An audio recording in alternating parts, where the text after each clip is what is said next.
नमस्कार दोस्तों और स्टडी विद ज्ञान प्रकाश में आप सभी का हार्दिक स्वागत है। देखिए फ्रेंड्स, सेल्फ स्टडी का कोई भी विकल्प नहीं है। अगर आप हार्ड वर्क नहीं कर रहे हैं, अगर आप किसी शॉर्टकट की तलाश में हैं, तो सफलता आपसे हमेशा दूर ही रहेगी। और इस बात को साबित कर दिया है इस बार यूपीएससी में सफल कई अभ्यर्थियों ने। फिलहाल बात करेंगे यूपी पीसीएस परीक्षा के बारे में। मैंने पूरा पैटर्न आप लोगों को कल समझा दिया था। लिंक मैं वीडियो के डिस्क्रिप्शन में डाल दूंगा, आप लोग दोबारा से देख सकते हैं जो लोग नहीं देख पाए हैं। देखो फ्रेंड्स, यहाँ पर जो कट ऑफ है पिछले 2017, 2018, 19, 20, 21, 22 और 23 में जो पीसीएस प्री की कट ऑफ रही है उसकी एनालिसिस मैंने वीडियो में की है, जिसका लिंक डिस्क्रिप्शन में है। तो आपको पता चल जाएगा कि कितने प्रश्न आपको 150 में से सही करने पड़ते हैं। और यहाँ पर 2023 का जो कट ऑफ है वो 2024 की परीक्षा से पहले आ गया है, तो 2024 वालों को इसका बेनिफिट भी मिलेगा। कम से कम वो इतना तो एनालाइज कर ही पाएंगे कि कितने प्रश्न आपको सही करने हैं प्री को क्वालिफाई करने के लिए। वैसे प्री के जो अंक होते हैं वो फाइनल मेरिट में नहीं जुड़ते हैं, लेकिन प्री क्वालिफाई करे बगैर तो आप फाइनल में जा भी नहीं सकते हैं, इसलिए प्री बहुत ही इम्पॉर्टेंट हो जाता है। तो यूपी पीसीएस 2023 प्रारंभिक परीक्षा और मुख्य परीक्षा के जो कट ऑफ हैं वो जारी कर दिए गए हैं, और इससे जो अभ्यर्थी हैं वो अपनी एनालिसिस कर पाएंगे कि 2024 प्री में उनकी क्या पोजीशन रहने वाली है। वैसे हर साल पेपर का जो लेवल होता है वो अलग अलग होता है। यूपीएससी के बहुत सारे अभ्यर्थी जो कि यूपीएससी में जब ओवर एज हो जाते हैं वो यूपीपीएससी में आते हैं, और निश्चित रूप से ऐसे जो अभ्यर्थी होते हैं वो एक कड़ी प्रतिस्पर्धा उत्पन्न करते हैं, क्योंकि वो यूपीएससी की तैयारी कर चुके हैं, प्री मेंस लिख चुके हैं, वो यूपीपीसीएस में आते हैं। तो यहाँ पर जो अभ्यर्थी यूपीएससी नहीं दिए हैं उनके लिए वो खुद ही एक चैलेंज बनकर आते हैं। आपने देखा होगा कि अभी भी एक परंपरा बनी हुई है कि जो उच्च शैक्षणिक संस्थानों से बच्चे पढ़कर आते हैं, बच्चे क्या कहें, सर कहें तो बेहतर होगा, जैसे कि कोई आईआईटी करके आया है, कोई आईआईएम करके आया है, तो आपको पता चल जाता है कि आईआईटी और आईआईएम से एक सामान्य स्नातक अगर प्रतिस्पर्धा करेगा तो उसकी क्या पोजीशन रहेगी। फिलहाल कट ऑफ के बारे में हर बात मैं आप लोगों को बता चुका हूँ, और इसके बाद हम बात करेंगे दूरस्थ शिक्षा और स्व अध्ययन से आईएएस बनी श्रुति श्रवण। ये निश्चित रूप से एक बहुत ही मोटिवेशनल बात है, मोटिवेशनल पर्सनालिटी हैं। इन्होंने सेल्फ स्टडी के जरिए यूपीएससी की परीक्षा क्रैक कर ली है, और इन्होंने किसी की कोई भी मदद नहीं ली है, यानी कि किसी भी कोचिंग संस्थान से ये नहीं जुड़ी रहीं, और सेल्फ स्टडी अपने बूते पर इन्होंने सिविल सेवा की परीक्षा को क्रैक किया है। भले इनकी रैंक जो है 882 है, कोई बात नहीं, लेकिन सेल्फ स्टडी के साथ परीक्षा को क्रैक करके इन्होंने एक नज़ीर पेश की है उन सभी बच्चों के लिए जो सिर्फ इस बात पर फोकस रखते हैं कि काश वो भी दिल्ली जा सकते, वो भी बड़ी बड़ी कोचिंगों में पढ़ सकते।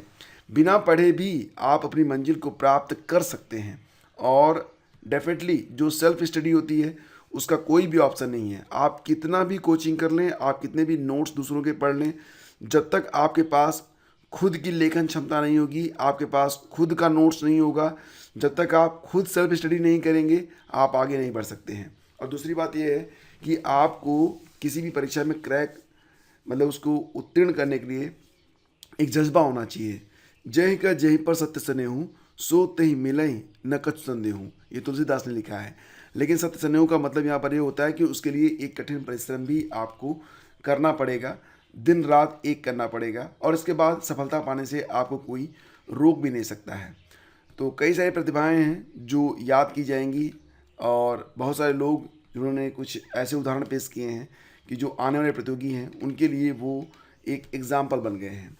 देखो फ्रेंड्स, यहाँ पर एक खबर और भी है कि इलाहाबाद हाईकोर्ट ने पुलिस भर्ती परीक्षा में दूसरे के स्थान पर परीक्षा देने वाले अभ्यर्थी जितेंद्र जुरैल उर्फ संदीप की जमानत अर्जी खारिज कर दी है।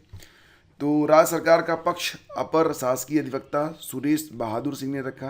कहा कि प्रतियोगी परीक्षाओं में धांधली करना राज्य के विरुद्ध अपराध है। अपराध तो मानवता के विरुद्ध भी है, क्योंकि जो अभ्यर्थी दिन रात कड़ी परिश्रम कर रहे हैं और अपनी वो ना दिन देख रहे हैं, ना रात देख रहे हैं, ना सुख देख रहे हैं, ना चैन देख रहे हैं, तो ऐसे अभ्यर्थियों के साथ इस प्रकार की जब घटनाएं होती हैं तो निश्चित रूप से यह मानवता के खिलाफ एक बड़ा अपराध है। और कोर्ट ने यहाँ पर ऐसे ही एक मतलब पर्सन का जो है जमानत अर्जी खारिज कर दी है। आगे बढ़ते फ्रेंड्स, और सामूहिक नकल में महात्मा डिग्री कॉलेज सेंटर निरस्त कर दिया गया है।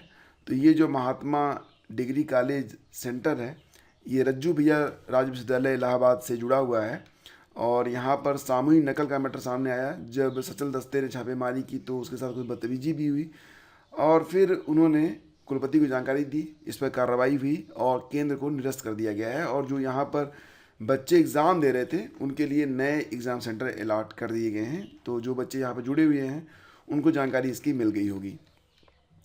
एसएससी जो है वो कुल मिला के दिसंबर तक 9 परीक्षाएं करवाने वाला था। इसमें 8 तो दिसंबर तक हो जाएंगी, एक परीक्षा जो है वो जनवरी फरवरी 2025 में होगी।